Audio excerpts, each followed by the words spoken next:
I'm trying really hard not to cry. Hello and welcome to Little Learners. In today's video, I want to talk to you about the moment you find out that your child has special educational needs.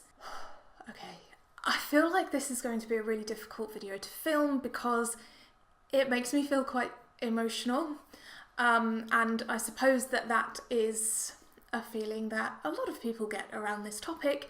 I do think that there is this kind of misconception that as teachers we go home and then don't think about the job anymore when we go home, and we can separate work from life, but it's really just not like that. You can't spend 6 hours minimum a day with all of these children and not grow to love them and care for them, and then when they leave your care you still think about them. So when I think about the experience that I've had with children with special educational needs and the experience that I've had with their parents around it, it's quite emotional.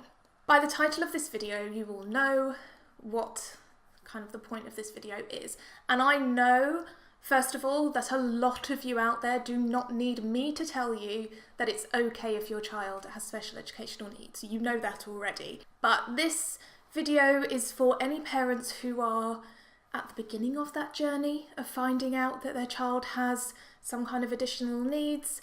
Any parent who is already going through that journey and is struggling, because that is completely human. I just want this to be a video that can help you see that there aren't just negatives surrounding this. What I mean by special educational needs are any additional needs that children have that can hinder or just kind of maybe slow down their learning.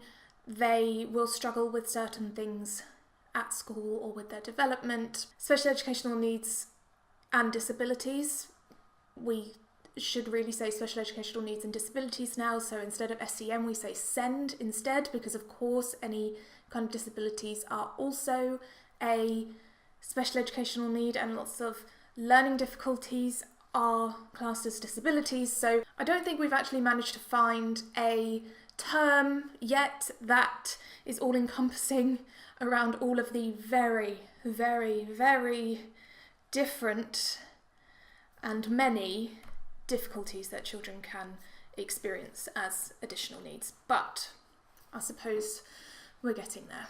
Special educational needs can vary from many, many, many different symptoms and diagnoses. One of the most well-known, I suppose, is the Autism Spectrum. So children can be high functioning, low functioning, somewhere along the spectrum of autism. Every child with autism is different, and maybe I'll do a video on that later on, but that's, I think, often what comes to people's mind when they hear SEN or SEND, but there are also lots of other things like physical disabilities or speech impediments or speech difficulties, hearing difficulties, global delay, so children actually just develop at a kind of slower rate. Emotional difficulties come into this a lot of the time, being unable to manage emotions or not developing at the rate we expect a child to develop at the age they are at. Now, that doesn't always mean that a child has a special educational need, but it's just one of the many, many things. Maybe I'll do a whole other video on special educational needs and try and mention as many different things as I can. Dyslexia is another one. There are so many. The point of this video is for me to tell you, hopefully, something helpful that you need to hear. So if you are at the beginning of the journey of finding out that your child has special educational needs, it can be a terrifying time. To you, your child is perfect. And if someone is telling you that your child has a difficulty or an additional need, it can feel a bit like an attack, and it can feel like the person is telling you your child is no longer perfect, which is ridiculous. Of course your child is still the same child they always have been. They just need some additional support. So it's quite known among reception teachers that when children come to reception, it is the first time they've been to school, and we often pick up lots of special educational needs at that point. So I have had my fair share of experiencing this. When I have spoken to parents about this, when I have broached the subject with them, that there may be something, I don't want to say wrong, because I don't like that word when it comes to additional needs, but there may be an additional need there. Usually, I would say probably 9 times out of 10, I am met with absolute denial. Some parents get very angry or very upset with me for suggesting that, and I completely understand where they're coming from. I once had a parent with a child who came to me, and it was very clear from the beginning that he needed a lot of additional support, and it's very hard to do that if you don't have a diagnosis or if you don't have the resources that you need. So, schools don't have the biggest budget. So my teaching assistant I had for the entire class would be with this child for the majority of the day.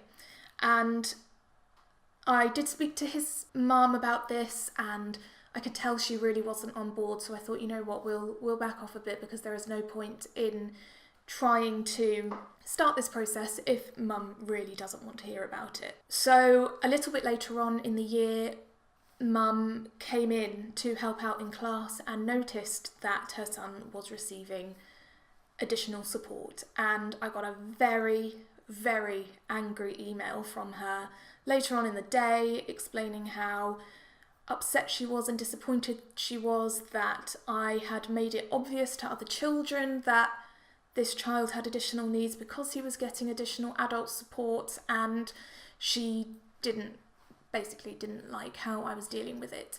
It was very upsetting to receive that email, because you do so much, you work so hard to support children with additional needs, and you do everything you can to make the situation as good as you possibly can. And I did understand where she was coming from. About 20 minutes later, I received another email from mum apologising for everything that she had said and talking about how she was just finding it really difficult to come to terms with the fact that her little boy had additional needs and that she hadn't managed to spot them yet. It was heartbreaking to read that second email. But as soon as we arranged a meeting, mum came in and we started on the journey. Mum was completely 100% on board with everything. I think by the time the child was in year 1, so about halfway through year 1, he had a few different diagnoses and he was getting the support that he needed, and things were just so much better for him. So that's one of the biggest things with finding out that your child has additional needs. While it is very scary, it is upsetting, which is totally justified. Don't feel guilty for feeling upset about it. It's not the kind of route that you thought your child would be on, and it's upsetting to realise that, so that's perfectly justified. But the biggest thing is that once you know that your child has a special educational need or an additional need, you now have so much power to help them and support them through whatever it is. It can be a hard road. With some of these additional needs, you might need a diagnosis to access some of the support that you need. Obviously, your school will support you and your child in whatever way they possibly can, but sometimes to have additional funding released to support a child, or for you to be able to access support outside of school, a diagnosis is needed, and it can be a difficult road. It can take a long time, and you just need to really make sure that you are in constant communication with your school, because they are there to support you. Schools have taken on such a wide variety of extra responsibilities, and supporting parents through special educational needs and diagnoses is certainly one of those responsibilities that schools take on. So remember, schools can only do so much. They will do everything they possibly can, and they should do everything they possibly can, but unfortunately they can only do so much and do need support from other professionals such as doctors to do so. While this can be a confusing time, a very upsetting time, and you may feel completely overwhelmed with all of the information that you start to get, all of the research that you feel like you now need to do to understand what your child is going through and how best to support them. It's okay to feel overwhelmed, and it's okay to feel upset, like I said, but you now have the power to help your child in a way you could never have helped them before. And the thing to remember when you're feeling upset about this or disappointed that your child is going through this is that your child is the same child they were before you knew that they had an additional need. Nothing about them has changed. The only thing that has changed is that you know more about your child now. You understand more about your child. And your child would have had this need whether you knew about it or not. So just think about how much you can now help your child that you know about this additional need. Just think about how much more you can do for them now. While it does feel like an extremely stressful time to find out your child has an additional need, I really want you to see this as much as you possibly can as a positive thing. Not the fact that your child has this need, because of course no parent wants their child to have an additional need and to need extra support. But the fact that you now know this is so important and absolutely so wonderful, because now you can support them and you can work with other professionals to support your child in the best way possible and make their life as rich and wonderful as you possibly can. You still love your child. Your child still loves you. Nothing has changed. You probably love your child more now because parents love their child more every second of every day. So nothing there has changed. One of the wonderful things to see in my classrooms and in the playground is when a child with additional needs, their parents have a network of parents who are extremely supportive. It actually makes me really emotional because it's just so wonderful to see people supporting each other, and it can feel like a very lonely place. So to have people around you supporting you is very important. I have some experience personally of being the child with an additional need. So my additional need would come under the disability part of SEND, although I didn't know it at the time. So technically I am classed as disabled. I have quite a few different illnesses that really impact my daily life.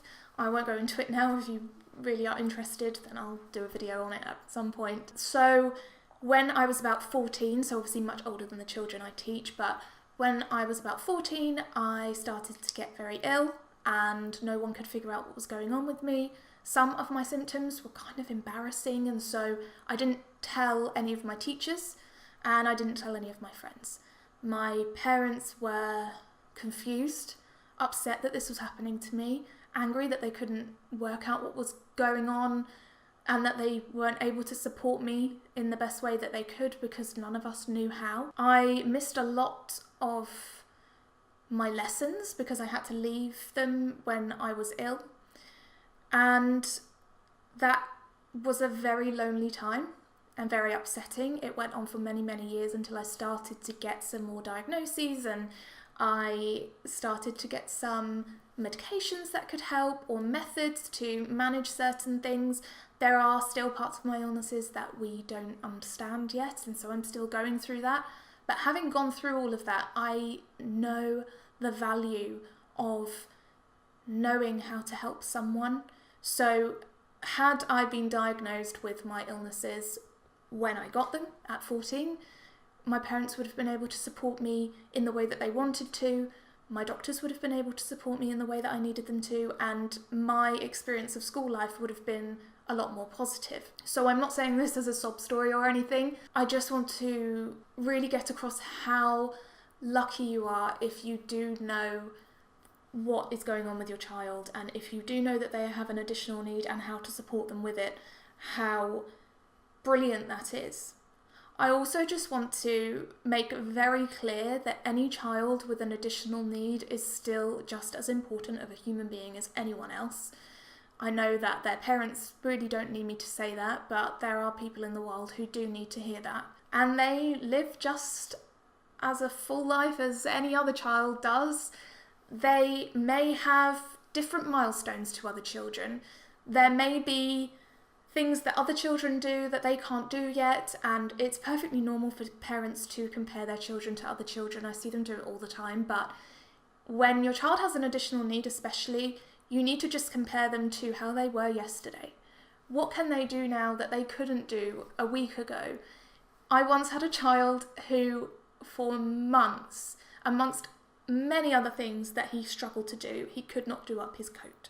And he could not zip up his coat, and when he couldn't zip up his coat, he got very, very angry. He would start biting people, and he found it very difficult to handle his emotions. And so every single day, multiple times a day, we would go through this, and it was very stressful for him, absolutely, and for me and for all the other staff that kind of dealt with that. But every day we went through the same thing over and over again. One day he put on his coat and he did it up, and he was so proud of himself. And for many children that would have just been a normal thing to do in the day, but this was such a big milestone for him. He was so proud of himself. I was so proud of him. It was one of the most wonderful teaching moments of my career. The fact that this child can now do up their coat and be very happy about it. And so that might sound really, really small to some people, but for this one child, this was a huge thing to be celebrated. And so you just have to see your child as an individual person, and they will develop at their own rate. Another story, because I love these stories, is of one student who I absolutely adored. He was extremely difficult to teach, I won't lie to you, because he needed constant support, constant one-to-one support, and he didn't have it. Because, like I said, many children come to reception with additional needs, and these have never been picked up before, which is quite normal. And it was a struggle. It was a big struggle, and I would sometimes go home and burst into tears because I just didn't know what else to do. And the children sometimes found it difficult until we had a chat about it, and then it was all fine. And it was stressful. I was constantly exhausted because I was constantly having to work at about 300% my capacity to work. And one of the things about the child was that he found it difficult to communicate with people, especially eye contact was a no. He didn't really use names very often, and he didn't verbally communicate much. And he made so many milestones during that year. And one was that one day we were doing a yoga program. So I would put this yoga program up on the board. It's like a video, and the children would follow it, and it was just kind of like a calming down exercise. And usually he wouldn't join in, but this time he did, and I thought, oh my goodness, this is wonderful. And he joined in, and then ran over to me and tugged on my leg and said, "Miss Taylor, did you see me?" And ran back over and said, watch me, and started doing the yoga, and I cried right there and then. It was probably the best moment I've ever had teaching a child. It showed that all of our hard work has paid off, but also all of his hard work had paid off. I'm trying really hard not to cry right now. It was just wonderful. So I just want to stress that there are still so many amazing and wonderful moments that you will have with your child. That fact will not be affected by the fact that they have additional needs. And if you are struggling with the fact that your child has additional needs, no matter how kind of low-key, temporary, severe, long-term they are, then always look out for support. You can always reach out to your child's teacher and your school's special educational needs coordinator. Speak to your doctor if you feel like that's relevant, and speak to friends as well. Make sure that you take all the support you can, because they say it takes a village to raise a child, and I really believe that. And if you're really stuck and don't know what to do, don't know who to talk to, then just comment on this video, or you can email me littlelearnersmail@gmail.com. I'm always happy to give advice. I get emails from you guys sometimes, and It's great to see when you like a video, and then it's also great to see that you feel comfortable asking me for advice. I'm always happy to do that. So I feel like this has been a very long video, and hopefully I will have cut it down enough for you, but my message of the day is that it is okay if your child has an additional need. They are still wonderful. They are still perfect. If you like this video, please hit the thumbs up button. It really helps out the channel. Share it with someone who you feel like needs to see it. And don't forget to subscribe, hit that notification bell so that you never miss a video. Thank you so much for watching, and I will see you next time.